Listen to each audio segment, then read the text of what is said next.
وہاں موجود ہے بیت المقدس۔ اس کے بعد 1923 میں پھر دوسری بار وہ 1940 سے لے کر 46 تک صدر کانگریس میں، اور اسی دوران ڈاکٹر مختار احمد انصاری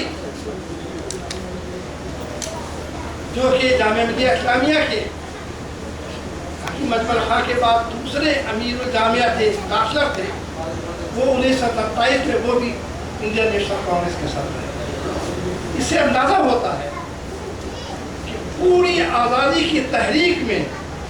جس انڈین نیشنل کانگریس نے کلیدی رول ادا کیا، اس کو ساتھ مسلمانوں نے اس کی سربراہی کی، اس کی قیادت کی اور تحریک آزادی کو آگے بڑھایا، اور پھر صحافت کے ذریعے مسلمانوں نے اتنا بڑا کام انجام دیا۔ علماء کرام نے جو شروع سے آخر تک اس میں لگے رہے، اس میں اس بات سے کون واقف نہیں ہے کہ جہاں جامع رحیمیہ مرکز ہوا کرتا تھا، ان علماء کو تیار کرنے کا ایک زمانے میں وہیں پھر مولانا قاسم نانوتوی صاحب نے آپ یہ دارالعلوم دیوبند میں قائم کر کے پھر انہوں نے اس کو پوری تحریک آزادی کا ایک قلعہ بنا دیا۔ وہاں سے جتھے بنا کر آپ کو علماء کرام نکلتے تھے۔ اس سے اندازہ ہوتا ہے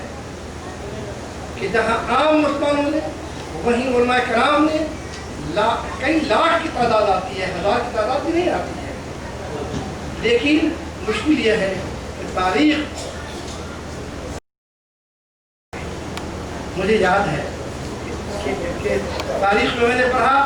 کہ ایک بار مولانا محمد جوہر جب تحریک آزادی میں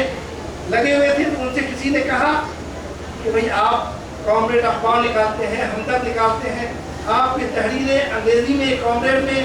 انگریز بھی بڑے شوق سے پڑھتے ہیں، اس میں ان کے خلاف کیا ہوتا ہے تدبیر ہو کہتے ہیں، اتنی مثالی صحافت کہیں دیکھنے کو نہیں۔